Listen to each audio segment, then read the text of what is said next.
এই যে একটা মানুষ, এই দেখেন নৌবাহিনী প্রধান ছিল সে, তার নাম হচ্ছে এডমিরাল এডমিরাল নাজমুল হাসান। তার বিরুদ্ধে করাপশনের এত অভিযোগ আসছে, করাপশনের অভিযোগের কারণে তাকে দুদক তদন্ত শুরু করছে, কিন্তু তাকে অ্যারেস্ট করা হচ্ছে না। না, আপনি আমি আমি আমাদের তো ৫ টাকা পাইলেই অ্যারেস্ট করে ফেলে। আমাদের পাইলে না, না পাইলেও অ্যারেস্ট করবে। আমাদের যদি কেন দুর্নীতির নাই? ভালো থাকে, কেন নাই? এর জন্য হ্যাঁ হ্যাঁ হ্যাঁ, এই তো কেন আমরা দুর্নীতি করি না এর জন্য অ্যারেস্ট করবে উনাকে। ওনারা হলে নিজের পেটের পোলারে থাপড়া দিলে হাতে ব্যথা পাওয়া যায়। আবার আমি একটা কথা লিখেছি যে পেটের পোলা গাঞ্জা খাইলে গন্ধ করে কম। যে পেটের পোলা গাঁজা খাইছে, গন্ধ কম করতেছে, সে যদি পুরো বাংলাদেশ খাই ফেলে তাও তাকে অ্যারেস্ট করবে না। কিন্তু দেখেন এত কিছু, এরা যে কত হারামি। এই যে আওয়ামী লীগকে বলেছে দুর্নীতিবাজ, এখন দেখেন থলের বিড়াল বেরোয় পড়তেছে। তারা হইলো বড় দুর্নীতিবাজ। তারাই করেছে বাংলাদেশের কোন সেক্টরে সেনাবাহিনীর আন্ডারে নাই, সব জায়গায় তো দুর্নীতি হয়, সব জায়গায় দুর্নীতি হয়। তো এরা ধরুক না ধরুক আমরা জানি না, কিন্তু এদের দলিলে আমরা আগামীতে একে ধরবো, বাংলাদেশের জনগণ একে ধরবে, এই দেশের আদালত তাকে ধরবে, আদালতে নিয়ে যাবে। দেখি এটা কি কতদিন। এটা কি শব্দ ভাই? দুই হুম, বানসু এসে টকশো করতে। ও বানসু গালি দিয়েছে আমাদের। আমার এই ভাবির পোলা পেয়ারা পাকিস্তানি তো, এর মনে মানে অন্য একটা গালি দিয়েছে আর কি। আমার এই ভাবির পোলার মনে বড় কষ্ট, কারণ আমরা মুক্তিযুদ্ধের পক্ষের। আমার ভাবির পোলার মনে বড় কষ্ট, আমরা মগা মৌদুদির বিরুদ্ধে কথা বলি। মগা মৌদুদি চিনছেন তো, জামাতের যে প্রতিষ্ঠাতা, তার নাম মগা মৌদুদি। ওরা বলে মৌলানা মৌদুদি, কোথাকার কোন মৌলানা, ওটা মগা মৌদুদি। তো মগা মৌদুদির উম্মতদের কাছে আমাদের তো গালি দিবেই তারা। তাদের তো হৃদয়ে বড় ব্যথা, তাদের বাপদাদারা ৭১ ব্যথা পেয়েছিল, সেই ব্যথা তারা ধরে রেখেছে ওয়ারিশ সূত্রে। আমরা এই ব্যথাটা আবার ডিসেম্বরে আরেকটু যাতে ঘাও হয় সেই ব্যবস্থা করে দিতেছি, কোনো সমস্যা নেই।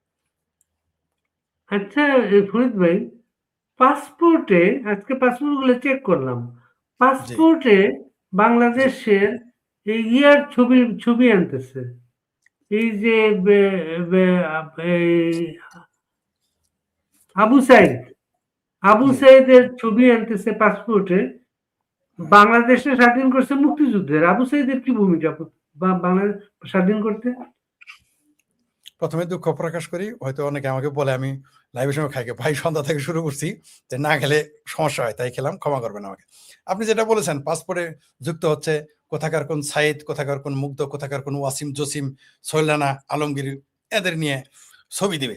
ভালো করেছে, আপনি রাগ করেন কেন? আমি রাগ করি নাই, আমি একটু আগে একটা লাইভে বলে আসলাম আমি খুব খুশি হয়েছি। তো তাদের এই আয়োজন আমি খুশি। বলেন এখন জিজ্ঞেস করেন কেন খুশি, জিজ্ঞেস করেন আমি উত্তরটা দিই। কেন? প্রথমত কারণটা বলি, কারণ আমি যদি আওয়ামী লীগ ক্ষমতা আসলে আমি যদি বলতাম এই ঘটনার আগে, মানে এই নিউজটা আসার আগে, আমি যদি বলতাম যে বাংলাদেশের পাসপোর্টে জাতির জনক বঙ্গবন্ধু শেখ মুজিবুর রহমানের ছবি দিতে হবে, বঙ্গবন্ধুর ছবি থাকতে হবে, আওয়ামী লীগের আমার পাগল বলতো না? বলেন আপনি পাগল বলতো কিনা? খোদা আওয়ামী লীগ আমার পাগল বলতো। আর মৌলবী সাহেবের বলতো মানুষের ছবি দিব, চিকরি করতো। এখন এই কাজটা আমাদের এগিয়ে দিল। আমাদের উচিত যারা এই আয়োজনটা করেছে, এই যে পাসপোর্টে এই যে কোথাকার কোন সাইদ, মুগ্ধ, দুগ্ধ শিশু, ওয়াসিম জসিম, নায়ক আলমগীর টালমগীরের ছবি লাগাইতে চাইছে, ওই জায়গায় আমরা বঙ্গবন্ধুর ছবি লাগাবো, শেখ হাসিনার ছবি দিব, কোনো সমস্যা কোথায়? আমাদের কাজ এগিয়ে দিয়েছে, এদেরকে আমি বাতাসা খাওয়াবো আগামী মানে শুক্রবারে। এই যে কন্ট্রাক্টর, এই কন্ট্রাক্টরের জন্য কয়েক হাজার টাকা লাগবে। হ্যাঁ, আরেকজন কন্ট্রাক্টর পাবে, আপনি তো আর পাবেন না কন্ট্রাক্টর। আমি কন্ট্যাক্ট পাই আর না পাই, বঙ্গবন্ধুর ছবি লাগাবো। আমি কন্ট্যাক্ট পাওয়াতে না পাওয়াতে যায় আসে না। কেন? এই যে ইয়ের ডায়লগ দিব, ওই যে সায়ান আছে না একটা ঘাতক, হ্যাঁ, সায়ান, আচ্ছা, বিরাট হ্যাঁ, আধুনিক সায়ান। সায়ান হ্যাঁ, বলছে না যে সে যদি ৬,০০০ কোটি টাকা দুর্নীতি করে তাকে কিছু বলা যাবে না, কারণ সে জুলাই যোদ্ধা। আমরাও তখন বলবো আমরা জুলাই বিরোধী যোদ্ধা, আমরা ৬,০০০, ওই কথাটাই বলবো তখন, ৬,০০০ কোটি টাকা আমরাও নিব, এই কথা আমি বলবো, সমস্যা কি? আগামীতে ছাত্রলীগ, যুবলীগ, আওয়ামী লীগ এবং যে সরকার আসবে তার দুর্নীতি করার কোনো সমস্যাই না। কারণ কি জানেন, সব কাজ এরা করে দিয়ে গেছে, যা যা বলবে উত্তর রেডিমেড। অর্থাৎ আপনাকে যেমন ধরেন আওয়ামী লীগ ক্ষমতা আসলো, আমি মনে করেন ১,০০০ কোটি টাকা মালিক হলাম, সায়ান্ত তখন বলবে এই কোথাকার কোন ফরিদ এত টাকার মালিক কিভাবে হইলো? কয়দিন আগে যেরকম মাত্র ১২০০ টাকা ১৫০০ টাকা দামের শার্ট গায়ে দিয়ে ঘুরছে, হালার পোহালা এখন ৫০,০০০ টাকা দামের ব্লেজার কেমনে পরে? আমি তখন সায়ানকে বলবো, সায়ান তুমি না বলেছিলা জুলাই যোদ্ধাদের অধিকার রয়েছে ৬,০০০ কোটি টাকা দুর্নীতি করার, তুমি সায়ান নিজে বলিয়াছ তা আমি 1,000 কোটি টাকা নিয়েছি, তোমার তাহাতে কি হইয়াছে? আমিও তখন 2টা ঘাতক রাখবো সায়না মতো গান গাওয়ার জন্য। কোনো সমস্যা নেই। এরা এগুলো সুবিধা আমাদের করে দিচ্ছে। যদিও আমি তা করবো না, কারণ আমার চিন্তা এগুলোই না, আমার জীবনের চিন্তাই আলাদা। আমার ধনী হওয়ার স্বপ্ন না, রাজনীতিবিদ হওয়ার স্বপ্ন। আমার হলো আমি সমাজ পরিবর্তন চাই। আমি সমাজ পরিবর্তনের দিকে যাব, সমাজ পরিবর্তনের লক্ষ্যে আমরা কাজ করে যাচ্ছি। সেই জন্য আমাদের রাজনীতি দরকার, সেই জন্য আমাদের অর্থ দরকার হইতে পারে। কিন্তু অর্থ আমাদের ব্যক্তিগতভাবে কোনো জীবনে আমাদের চাহিদা অত্যন্ত সীমিত। আমরা এটা মজা করার জন্য বলছি, এগুলো আবার বললেন না যে শেখ ফরিদ এটা বলেছে। আমাদের চাহিদা অত্যন্ত সীমিত, আপনারা কল্পনাই করতে পারবেন না। আপনি আমাকে একদিন দাওয়াত দিয়ে দেখেন যে আপনাকে বেশি খাবার দিলে আমি খাই কিনা, এবং আপনার বাসায় দ্বিতীয়বার যাই কিনা। আমাদের জীবনের চাহিদা অত্যন্ত সীমিত, কারণ আমাদের যুদ্ধ অনেক লম্বা, অনেক দীর্ঘ। আমরা সমাজ পরিবর্তনের কাজে ব্যস্ত আছি এবং ব্যস্ত থাকবো। আমৃত্যু সমাজ পরিবর্তনের, পৃথিবীতে পরিবর্তন আনার জন্য আমরা কাজ করি। আমরা কোনো পদ, কোনো দলের পদ, কোনো এমপিত্ব, মন্ত্রিত্বের জন্য আমরা কাজ করি না। আমাদের অনেক কাজ আছে। আমাদের কাজটা অনেক দীর্ঘ, 5 বছরের জন্য নয়, 10 বছরের জন্য নয়। আমৃত্যু আমরা কাজ করে যাব সমাজ পরিবর্তন, রাষ্ট্র পরিবর্তন, পৃথিবীর পরিবর্তনের, মানুষের চিন্তার চেতনার পরিবর্তনে কাজ করে যাব। এবং আমাদের উত্তরসূরি বলতে আমার সন্তান নয়, আমরা যারা আদর্শের উত্তরসূরি আমরা কাজ করে যাই। তবে এটা করে ভালো করেছে তারা এই যেটা করেছে। আমরা বঙ্গবন্ধুর ছবি আমি প্রথম দাবি করব, আমি এর আগে লাইভে বলে এসেছি, যখন আওয়ামী লীগের সরকার গঠন হবে আমার প্রথম দাবি থাকবে, প্রথম দাবি কেন্দ্রীয় শহীদ মিনারে আমি প্রথম দাবি জানাবো আমাদের লোকজন নিয়ে, যে বঙ্গবন্ধুর ছবি পাসপোর্টে দাও। এই অপকর্মের প্রতিশোধ আমরা এইভাবে নিব। আর সেই কাজটা তারা কিরকম ফাত্রা, এই দেশের মানুষ কিরকম রাবিশ চিন্তার চেতনার লোক এই দেশের সরকারের উপদেষ্টা পরিষদ। এদের তো মুসলেকা সরকার, এগুলো ফাত্রা সরকার। এগুলো কিসের মুসলেকা সরকার? মুসলেকার তো একটা আকল থাকে। কিসের উপদেষ্টা? এগুলো ফাত্রা উপদেষ্টা, ফাত্রা মন্ত্রী পরিষদ। কোনো ব্যাককল ছাড়া এই সমস্ত কোথাকার কোন সাইদ, কোথাকার কোন মুগ্ধ, কোথাকার কোন তার ছবি পাসপোর্টে। আর এইখানে 570 সাবান দিয়ে বঙ্গবন্ধুর গোসল করাইছ। হাই রে হাই, কোন দেশ এটা? কত বড় বেইমান। আর এদের পাসপোর্টের ছবি না। বঙ্গবন্ধুর ছবির কথা যদি বলতাম, মৌলবীরা দেখতেন কি চিকরা চিকরি লাগাইতো। এখন মৌলবীরা চুপ। আগামীতে মৌলবী, মোল্লা, তোমরাও চুপ থাকো, আমরা বঙ্গবন্ধুর ছবি লাগাবো, তোমরা ঠেকাইও। পাসপোর্টে বঙ্গবন্ধুর ছবি লাগাবো, তোমরা ঠেকাইও। আওয়ামী লীগও যদি ঠেকাইতে আসে, আওয়ামী লীগের বিরুদ্ধে আন্দোলন করবো। আগামীতে এটা করে তোমরা ভালো করেছো, আমরা যাতে বলতে পারি যে বঙ্গবন্ধুর ছবি পাসপোর্টে লাগাবো। আমি খুব খুশি যারা এটা, এর উপর আমার একটু রাগ নাই, বরং কাজটা ভালো করেছে, আমাদের কাজ এগিয়ে দিয়েছে। ধন্যবাদ। এটা কোন বুদ্ধি বিএনপির? ওই যে বললাম আগে তো বলছি মুসলেকা সরকার, এটা হলো ফাত্রা সরকার। এর দেখেন এদের উপদেষ্টা হলো গাজাখোর। জাহেদের দিল্লি এয়ারপোর্টে বের করে দিচ্ছে না যে নিশৌরি কাহা আছে। আমি যদি এই দেশে তো একটা চেয়ারম্যানও যদি কথা বলে, চেয়ারম্যানও বলবে এটা তো হইতে পারে না। আর এই দেশের এত বড় বড় শিক্ষিত উপদেষ্টা, মানে এটা জেদ করেই তারা করবে। এরা তো বাংলাদেশকে ধারণ করে না। এরা মনে করছে বাংলাদেশ কোনো ক্লাব, পাড়ার কোনো ক্লাব। কত বড় ফাত্রামি, এদের ছবি দিবে। আর উস্কানি দিছে আপনার ডিসেম্বরে তো বলবে, কি বলবে আমি বলে দিই, বলবে আমাকে পাসপোর্ট দেয় না, ট্রাভেল পাস দেয় না, কিভাবে আসবো? কে বলবে? আপনি বলবেন। ডিসেম্বরে যখন শেখ হাসিনা আসবে না, তখন আপনি বলবেন যে পাসপোর্ট দেয় না, ট্রাভেল পাস দেয় না, কিভাবে আসবে? আমি যে পাসপোর্ট নিয়ে আসবো, ট্রাভেল পাস নিয়ে আসবো, এটা আপনাকে কে বললো? বাংলাদেশে হ্যাঁ,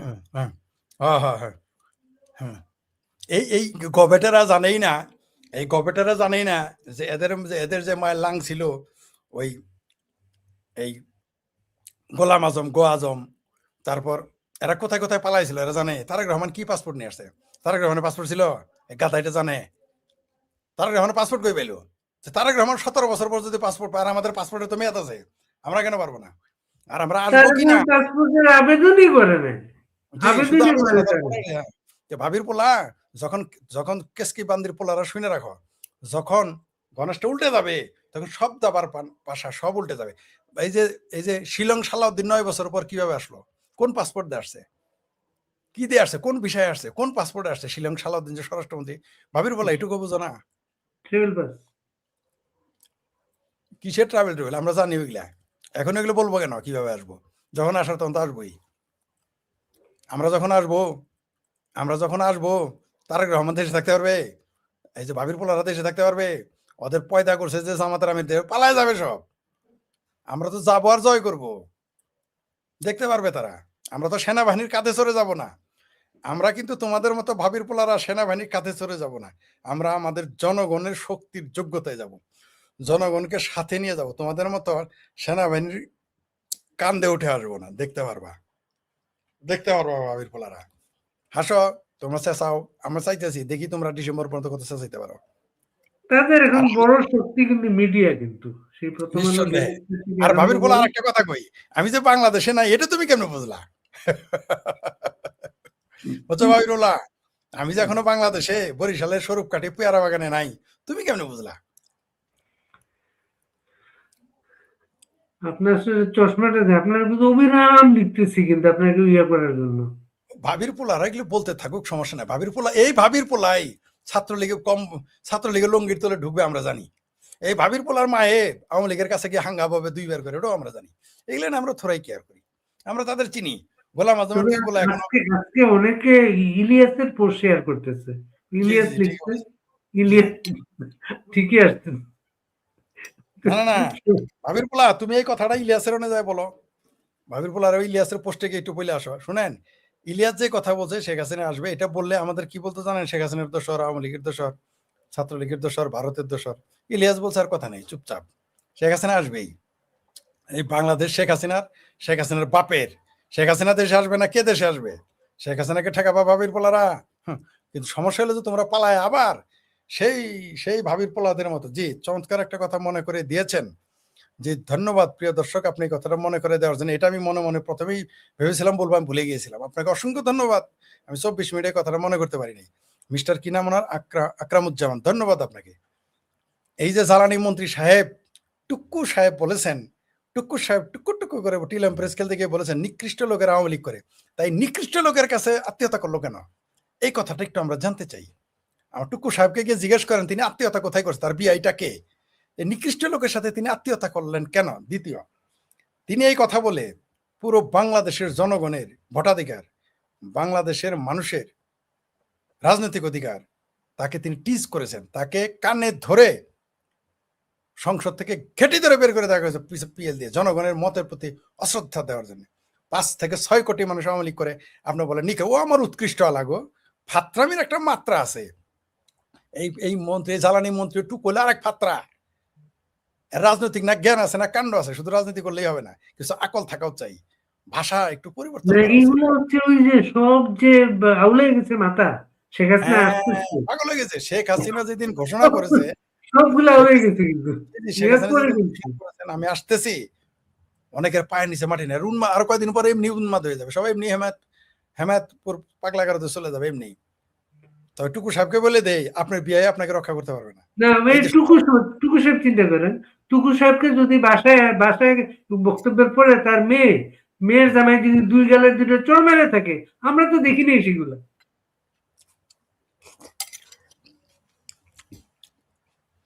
উন্মাদ হয়ে গেছে এরা আসলে আসলে বাংলাদেশে যারা রাজনীতি করে অধিকাংশ হচ্ছে আরোপিত যোগ্যতার মানুষ, বেশিরভাগ সব দলেই। অর্জিত যোগ্যতার কম। অর্জিত যোগ্যতা হলে তিনি এরকম একটা ফালতু তিনি কথা একটু বলতে পারেন। ভদ্রভাবে আপনাকে বলতো, অবাক কাণ্ড, পরিচয় ও বুদ্ধিজীবী। আমি তো বলি নাই ভাই বুদ্ধিজীবী হয়ে গেছি। আমি বলছি বুদ্ধিজীবী হয়ে গেছি। আমার সে বড় আমার এই দেশের বহু ফাত্রা বুদ্ধিজীবী হয়ে গেছে। আমার বুদ্ধিজীবী হওয়ার অত শখ নাই। এই দেশের যে ফাত্রারা এই দেশের বুদ্ধিজীবী। টাকলা ফুয়াদ আপনার বুদ্ধিজীবী। আপনার আরেক বোনের ভাতার আছে ব্যারিস্টার, বালিস্টার, ভুয়া ব্যারিস্টার হইলো বুদ্ধিজীবী। আমরা বুদ্ধিজীবী হোক, আমাদের সেই যোগ্যতা আছে নাকি আমরা বুদ্ধিজীবী? আমি বলছি বুদ্ধিজীবী হয়ে গেছি। আমরা তো দাবি করি নাই ভাই। আপনি কেন বলেন? ভাই আপনাদের বুদ্ধিজীবী হলো ওই যে ফাত্রা মৌল, ওই যে মগা মধু দিয়ে আপনার জন্য বুদ্ধিজীবী। যে মৌলবী না হয় মৌলবী, সাইদি হলো আপনার কাছে বুদ্ধিজীবী, তেইলে রাজাকার, যার কোনো সার্টিফিকেটই নাই। আপনার ইন্টারমিডিয়েট পাস প্রধানমন্ত্রী হতে পারলে আমি বুদ্ধিজীবী হলে কি কি অপারেটটা করলাম, মহাভারত শুদ্ধ হয়ে গেল। হুম, রিক্সাওয়ালা যদি মেয়র হইতে পারে আর আমি বুদ্ধিজীবী হইতে বিরাট অপরাধ করে, আমি তো বলি নাই ভাই। আপনি তো আমার বলতেছেন আমি বুদ্ধিজীবী হইতে, আমি বুদ্ধিজীবী হইতে চাই নাই। ইয়া আবার এই যে যখন ইয়ে আর কি এই যে ফরিদ কবির যে জি বুদ্ধি, ও যখন কথাবার্তা বলে আমার বেশ মজাই লাগে, কারণ ওকে আমি তো মধুর ক্যান্টিনে মশলা আমি শুয়ে, সে 2 জন ছিল ছাত্র ঐক্য ফোরাম নামে একটা সংগঠন করতো তারা, তখন কি বলতো সেগুলো মনে পড়ে সেটা। নুরুল কবির, নুরুল কবির। জি জি জি জি জি জি, বেলাজই তো আমি, বেলাজ না, বেলাজ তোমার মতো ফাত্রারে সোজা করতে তো আমার বেলাজই হইতে হবে। এই দেশে বুদ্ধিজীবীরা চেনা হয়ে গেছে, বহুত লোকের আগে বিরাট বালেশ্বর ভালো বুদ্ধিজীবী মনে করতাম, বুদ্ধি হইলে বুদ্ধিগত দূর, বুঝতে পারছো শোনার জন্য না, বেলাজ হয়েছি তোমার মতো ফাত্রাদের সোজা করার জন্য, তোমরা তো ভালো কথার মানুষ না। আজকে শেষ করবো একটা বিষয়টা নিয়ে, এই যে ওই যে বেলুচিস্তানের ব্যাপারটা নিয়ে তো আমাদের তো মিডিয়া সরগরম এই মুহূর্তে, কারণ বঙ্গবন্ধুর ওই বক্তব্যটার কারণে। এবং ওই মেয়েটা তো বন্দি আছে, কিন্তু জি জি জি ওই মেয়েটা বন্দি আছে। এবং হচ্ছে যেহেতু এই মুহূর্তে স্বাধীনতা ঘোষণা করছে তারা, এর জি জন্য ওইটা সামনে আসছে আমার। জি জি সোশ্যাল জি মিডিয়ায় একজন, সোশ্যাল মিডিয়াতে একজন, যেহেতু উনি জুলাইয়ের সাপোর্টার আর কি, বুদ্ধিজীবী আর কি, উনি যেহেতু বঙ্গবন্ধু বলছে, কাজে বেলজিস্তানের পক্ষে নিতে পারে না বঙ্গবন্ধু বলার কারণে। উনি পোস্ট দিচ্ছে, জি জি জি বেলুচ আর্মি কতগুলা আমাদের রেপ করছে, এগুলো যদি তারা স্বীকার করে নেয়, তাহলে আমরা তার স্বাধীনতার পক্ষ নেব। ওই ফাত্রা বেলুচের পক্ষে নিলেই কি না নিলেই কি, সেজন্য বেলুচিস্তানের স্বাধীনতা রক্ষা হবে কি হবে না, এটা কি ওর কথাই বলবে, ওর কথাই হবে, ওরা স্বাধীনতা ঘোষণা করেছে এবং বেলুচ স্বাধীন হবে, অবশ্যই হবে। আমরা শেষ করবো আজকে। ফরিদ ভাই, আপনি কি কি বলবেন, শেষ সংযোজন করবেন? আপনার দল তো চ্যাম্পিয়ন হবে।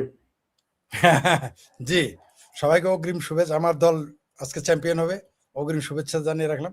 আবার কেউ জিজ্ঞেস করেন না কোন দল, সেটা জানাবো রেজাল্টের পরে।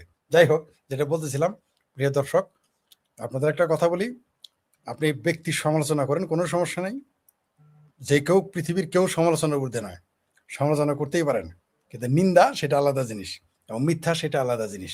মিথ্যা আর নিন্দা এটা সমালোচনা ক্রিটিসিজমের মধ্যে পড়ে না, ক্রিটিসিজম আলাদা জিনিস। আর একটা জিনিস বলে যে সুস্পষ্ট, যারা বাংলাদেশের স্বাধীনতা বিরোধী, যারা জয় বাংলা স্লোগান বিরোধী, যারা ৭২ সংবিধানের বিরোধী, তাদের বিরুদ্ধে আমার অবস্থান সুস্পষ্ট। আপনি বুদ্ধিজীবী হন, আর লেখক হন, আর বিরাট বড় আর্মি অফিসার হন, আর যত বড় রাজনীতিবিদ হন, সেটা ফাটায় ফেলামো একেবারে, কোনো কথা নাই, সেটা মেটা ভেঙে ফেলবো, কোনো কথা নাই, পারবেন না। মুক্তিযুদ্ধের বিরোধিতার যদি মুরুদ থাকে, সরাসরি অবস্থান নেন, কেমন ফ্লেক্স ড্রেস নিয়েন না, আইসা বললেন না যে বঙ্গবন্ধুর বাংলায় বৈষম্যের ঠাই নাই বইলে আইসা বঙ্গবন্ধু বিরোধী হবেন। মুরদ থাকলে বলেন যে এই বাংলায় মুজিবের ঠাই হবে না, স্লোগান দেন, দিয়ে দেখি টিকতে পারেন কিনা, দেখি যে এই বাংলায় পদ্মা মেঘনা যমুনা তোমার আমার ঠিকানার উল্টা স্লোগান দেন, দেন যে লাহোর আর তুরস্ক আপনার ঠিকানা, মুরদ থাকলে সেই, আমি জানি আপনারা পারবেন না। আর ওই বুদ্ধিজীবীদেরও আমরা চিনি, তারা কয় নাম্বার বুদ্ধিজীবী, বাংলাদেশের বুদ্ধিজীবী তো তারাই, যারা বলে জামাতের সমালোচনা করেছে ফ্যাসিজম, কিন্তু বাংলাদেশ আওয়ামী লীগ নিষিদ্ধ করে গণতান্ত্রিক, ওই সমস্ত বুদ্ধিজীবীদের আমরা থোড়াই কেয়ার করি। সেই জন্য কথা বলতে এসেছি, যোগ্য লোক যখন যোগ্যদের কাজ না করে, তখন অযোগ্যদের দায়িত্ব নিতে হয়। সেই জন্য আমরা এই মুহূর্তে বাংলাদেশের বুদ্ধিজীবীরা কমায় আছে, এই সময় বাংলাদেশের মানবাধিকার কর্মীরা হানিমুনে আছে, এই সময় বাংলাদেশের গণতান্ত্রিক আন্দোলনের কর্মীরা ঘুমিয়ে আছে। তাই আমরা বাধ্য হয়েছি সেই দায়িত্ব পালন করতে, আমাদের আসতেই হবে। বাংলাদেশের মুক্তিযুদ্ধে আমাদের মতোই অযোগ্য লোকেরা এগিয়েছিল বলে আজকে মুক্তিযুদ্ধ হয়েছে, এই দেশ স্বাধীন হয়েছে। ভালো থাকবেন সবাই। মুক্তিযুদ্ধের বিরোধিতাকারীদের বিরুদ্ধে যুদ্ধ লড়াই আমাদের ছিল, আছে এবং আজীবন থাকবে।